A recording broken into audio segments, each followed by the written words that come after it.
I'm not going to start a war. I'm going to stop wars. No new wars. We don't need the wars.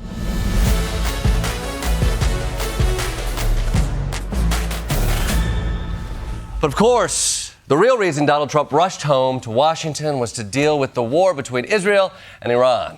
And the big question was he rushing home to help negotiate an end to the war or to bring America into the war?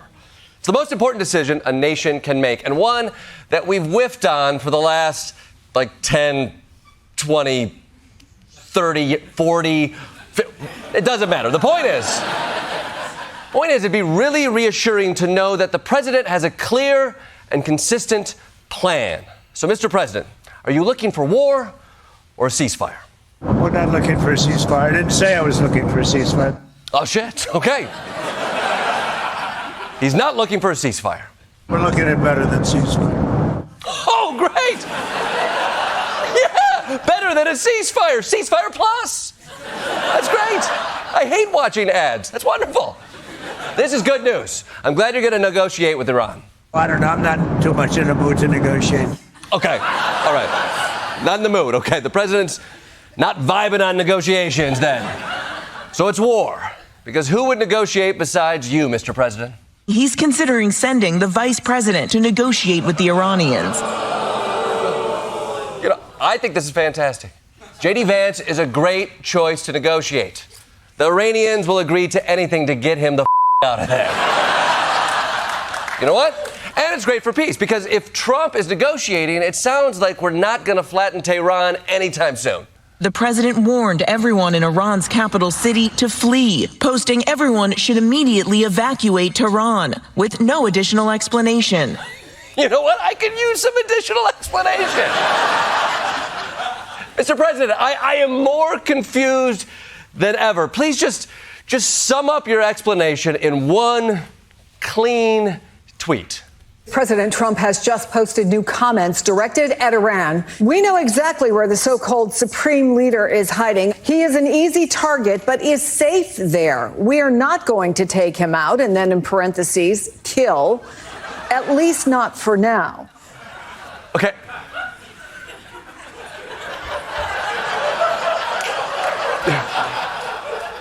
So we know where the Ayatollah is, but he's safe. We could kill him, but we won't. For now, maybe later. We'll find out next on The Golden Bachelorette, okay? I mean, how does one tweet and have 6 different positions? I mean, clearly, we're not going to get any clarity from listening to President Trump. Maybe other people in his inner circle can shed some light on America's position. Tucker Carlson, huge supporter of the president. What do you think of the war? I just don't want my country to be further weakened or destroyed by another one of these wars. And boy, if you can't connect the dots after 25 years of this, you're either too dumb to participate in the conversation or you're just a liar who doesn't care. Wow. I mean, Tucker, he hasn't been this distraught since the WNBA got popular. Okay, Mr. President, I hope you understand what Tucker Carlson is saying. I don't know what Tucker Carlson is saying. Let him go get a television network and say it so that people listen. Thank you. Oh, snap! Trump's like, go on TV and say it, you bitch. That's right, you can't, because you got kicked off Fox News for lying about me winning the 2020 election, which I appreciate, you bitch. So yes, Trump is not on the same page as Tucker, and he seems to be at odds with some of the other top MAGA minds as well. The American people have been brainwashed into believing that America has to engage in these foreign wars in order for us to survive. And it's absolutely not true. Oh, my God. I can't believe I'm agreeing with Marjorie Taylor Greene. I'm at war with myself. And this can't be right. Keep playing the clip. I'm sure I'll find something to disagree with her on. They don't want to hear about politics. They want to be able to afford food, and they want to be able to afford gas, and they just want to have fun. For once in their life, they want to have fun. Yes, I still agree with her. For once in their lives, Americans just want to have fun. I don't want a war. I want to dance. Although, you know what? I'm pretty sure Americans do know how to have fun regardless of international conflicts. I've never gotten a text saying, hey, bro, Territorial dispute in the South China Sea. Barbecue's canceled. So, doesn't seem like Trump is listening to the anti-war wing of his party. Maybe he'll listen to the anti-war wing of his own administration, like Tulsi Gabbard, his own director of national intelligence. Tulsi Gabbard testified in March that the intelligence community said Iran wasn't building a nuclear weapon. I don't care what she said. I think they were very close to having one. This is the benefit of appointing unqualified crazy people to your team. You can always be like, do you know how crazy and unqualified she is? I don't care what she said. President Trump has announced a $20 billion bailout for Argentina. Whoa, they're you? Or the more formal usted? Wow, $20 billion to bail out Argentina. No offense, Mr. President, but it seems kind of weird that when people are going hungry at home to hand out that much cash to another country. Argentina's fighting for its life, young lady. You don't know anything about it. They're fighting for their life. Nothing's benefiting Argentina. They're fighting for their life. You understand what that means? They have no money. They have no anything. They're fighting so hard to survive. I'm just curious, there's a lot of countries suffering, including the one that you run. What makes their suffering more urgent?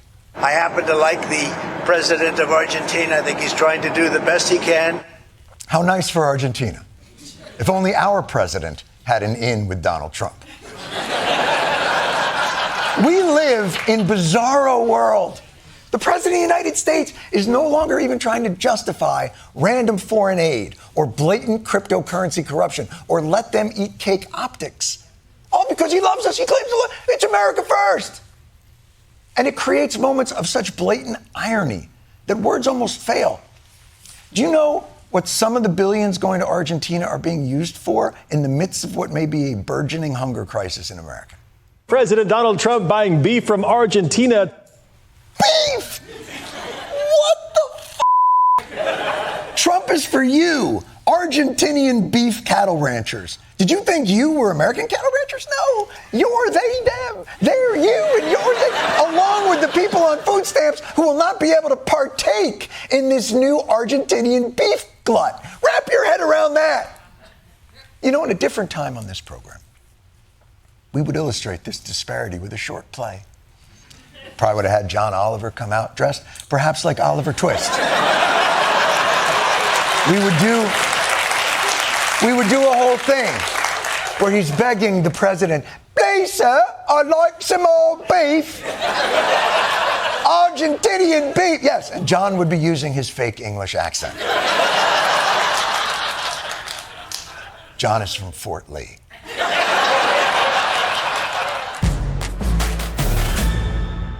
This weekend, President Trump and an elite team of Delta Force special operators removed a dangerous foreign dictator from power. Not that one. They're actually friends. And quite frankly, I think business partners. No, not that. They're also quite close. That's not okay. I believe these two have more of a heated rivalry vibe. If you know what I mean, so it's not that one. No, that one. No, that wasn't us. No, I'm talking about the now former president of Venezuela, Nicolas Maduro, who was reverse iced and imported.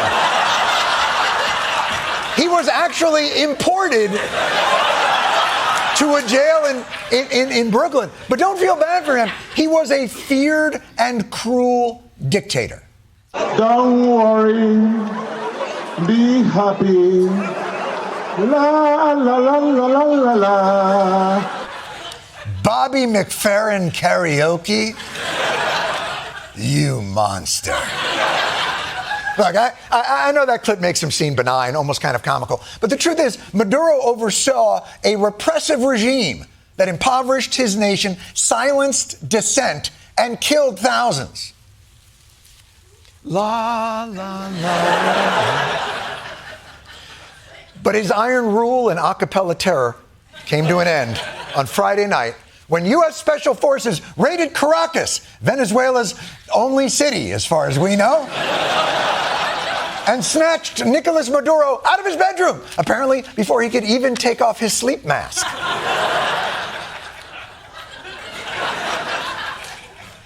His aura ring must have been like, you had a bad night. You did not get good, deep sleep. Now, obviously, this is actually a very fraught moment for the world. It is highly unusual for any government, any sovereign nation, to violate the airspace and territory of another sovereign nation and hit the grab and go on their president. Explaining it will require the deft hand of an accomplished statesman. Let me get there. Ladies and gentlemen, I give you the President of the United States addressing the nation in this solemn moment. The United States Armed Forces conducted an extraordinary military operation in the capital of Venezuela. It was dark and it was deadly. Or if you look back to the Jimmy Carter days, they were different days. Whether it's in Washington, D.C., where we have a totally safe city, restaurants are opening, everyone's happy. They're going, they're walking their daughters, they're walking their children, their wives. Restaurants are opening all over Washington, D.C.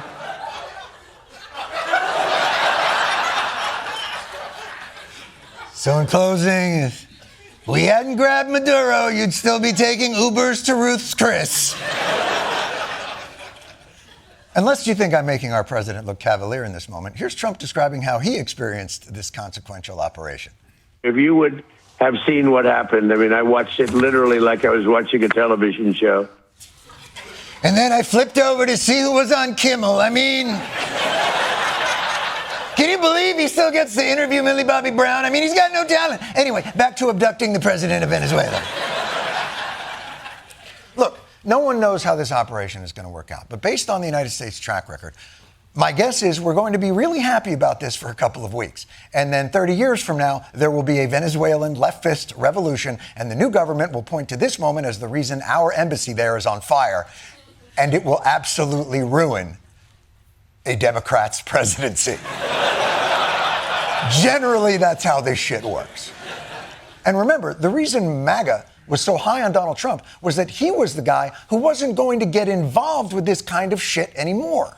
We do not seek war. We do not seek nation building. We do not seek regime change. And we don't want to be the world's policeman. We don't want to be. Those days are over now. No more American boots on the ground. We're not afraid of boots on the ground. No more rebuilding other countries' infrastructure. We have to rebuild their whole infrastructure.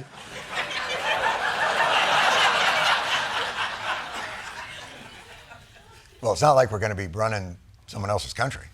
We are going to run the country. So let me get this. This is a big change in America First policy, is it not?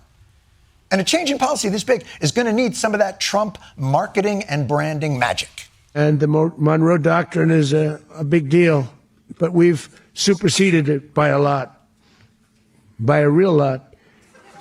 They now call it the Donroe Doctrine.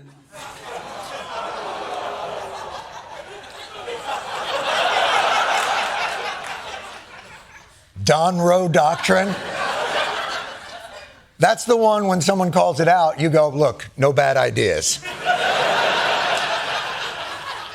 But honestly, not your best work.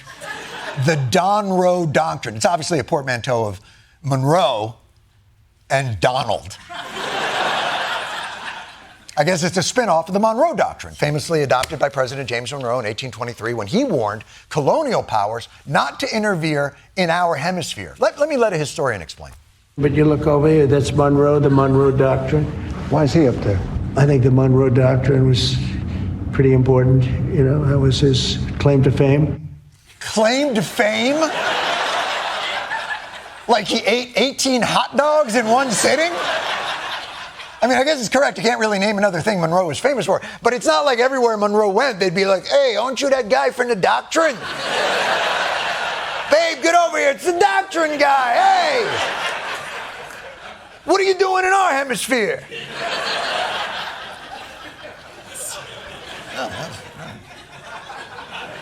I told you that would work.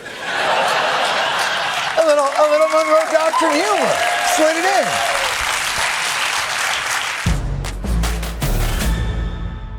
The devastating effects of a regional war have made everyone very nervous, and one person very happy.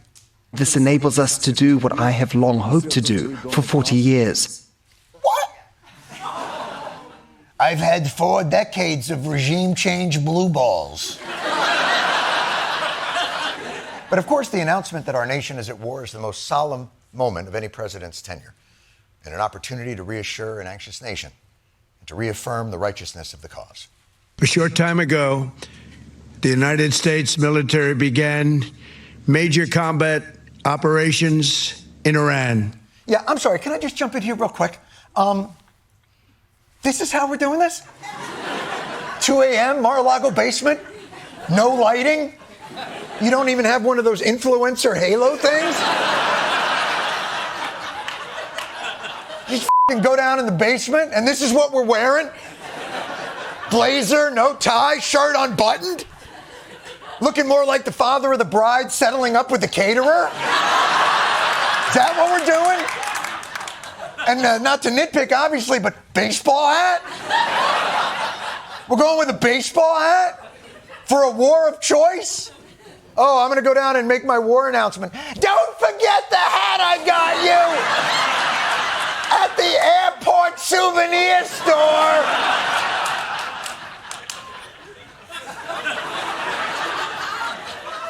It's bigger than your head. Put it on. It goes great in the dark.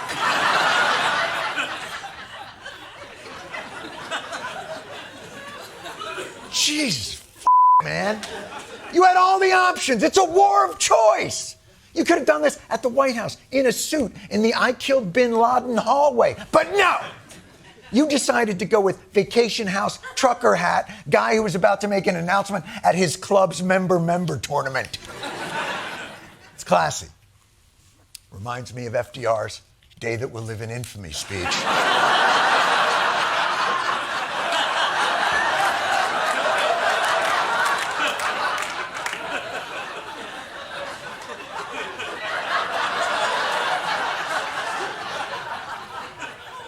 We have nothing to fear but glare in my eyes. But at the very least, we should at least be thankful that the hat is on forwards. We're taking our nation to war. What's that?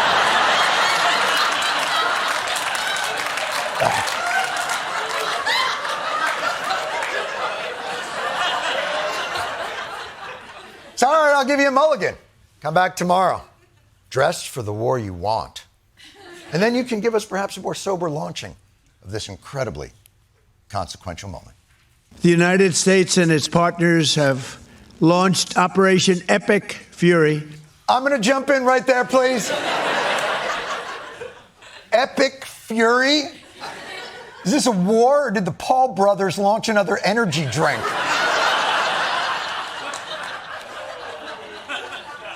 Stop letting the millennials name shit. Oh, I'm sorry. I got off track.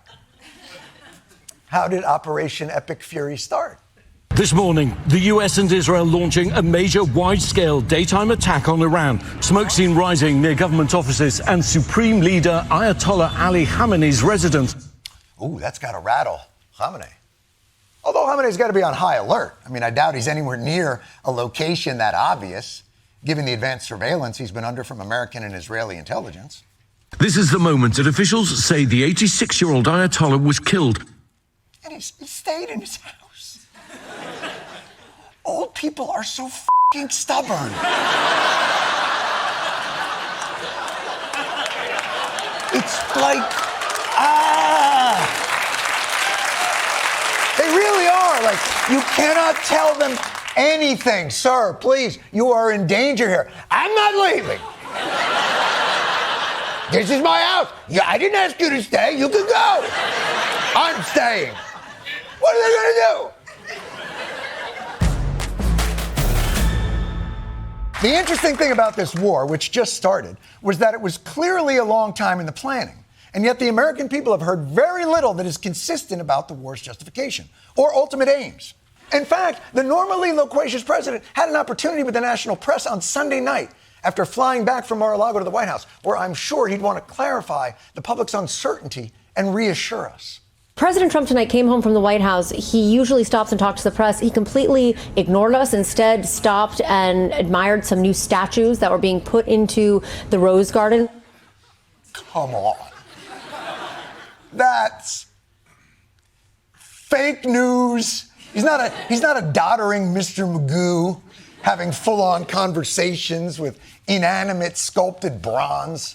Mr. President, who do you want to lead Iran? Unbelievable statues, you see.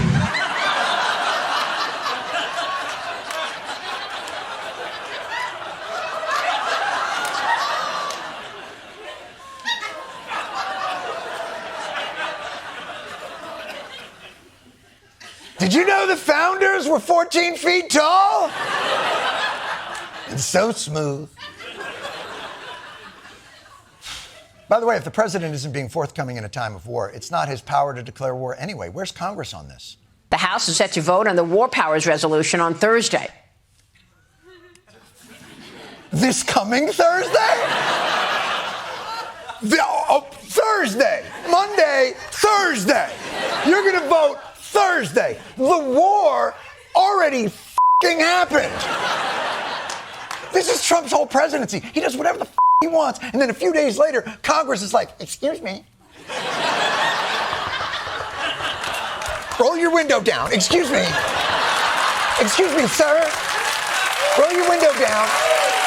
Excuse me. Excuse me, sir. You're not allowed to knock down the East Wing without a permit from the Homeowners Association. We're going to let it slide this time, but next time you will lose access to the clubhouse. I swear to God, the United States Congress is like male nipples. Why? Why do you exist? What do you do? Nothing. You do nothing. You just sit there waiting for angels to grab you when we die. I can't think of anything more dismissive and arrogant than this president not directly addressing the American people and explaining this war more thoroughly. Well, good morning. This is not a so-called regime change war, but the regime sure did change. Oh, for God's sakes. I stand corrected. Yes, apparently the responsibility of articulating our nation's military strategy in Iran fell to Alpha Beta alum Pete Hegseth, whose humility and just the facts ma'am approach made him the perfect vessel for this important task. We're not going to go into the exercise of what we will or will not do. We would never, in front of a press pool, lay out how long that may take. Here's exactly how far we'll go. Here's what we're willing to do and not do. It's foolishness. We're not dumb about it. Is there a concern of this spiraling into a longer war? And then one for the chairman when you're done. Did you not hear my remarks? Looks like somebody's been chugging a little too much epic fury. I know you're the defense secretary, but you don't need to get so defensive. Trump put a 4-week timeline right on here. it. Are you Please. saying that's wrong? I heard the question about 4 weeks. It's the typical NBC sort of gotcha type question. Typical gotcha? How long will the war last, sir? Zing! But of course, the basic gist of the briefing is that the United States will not tolerate a country that worships this kind of supreme leader. It took the 47th president, a fighter who always puts America first, to finally draw the line. It takes guts to actually enforce it, and our president has guts. There's no better communicator than our president. He has shown an ability to do that other presidents can't quite seem to have the aperture to do. You're right. Nobody's got the laser focus of one Donald Trump. Let's go to the president at the White House today giving brief remarks about the war before a Medal of Honor ceremony. Right from the beginning, we projected 4 to 5 weeks, but we have capability to go far longer than that. We'll do it. Whatever somebody said today, they said, oh, well, the president wants to do it really quickly. After that, he'll get bored. I don't get bored. Laser focused. You sure don't get bored? You're not some 3-year-old that gets easily distracted by something shiny on the wall. We have a lot of great service members here with us, too, in this beautiful building. Isn't it beautiful? We're adding on to the building a little bit. We're improving the building. See that nice drape?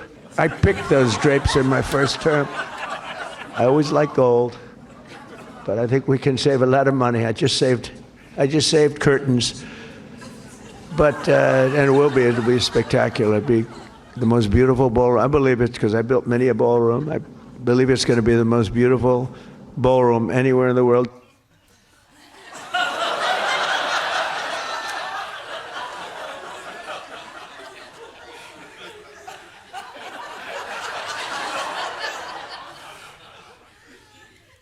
Can't believe it. Our bombs are now smarter than our president.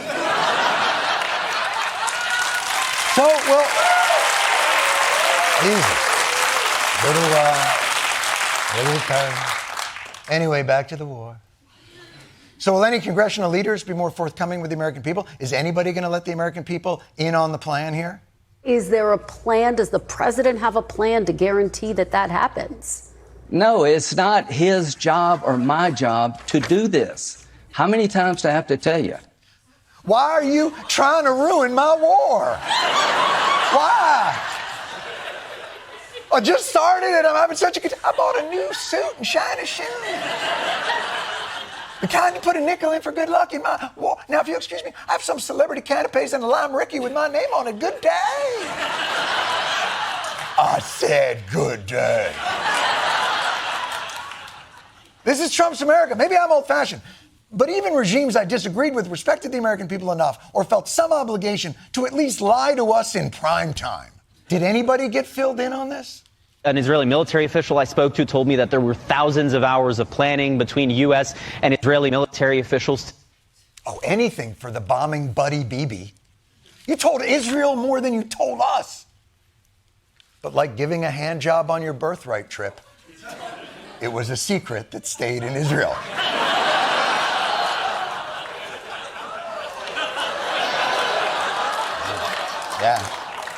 Yeah. They did it. They know. On the bus, under the blanket. They know.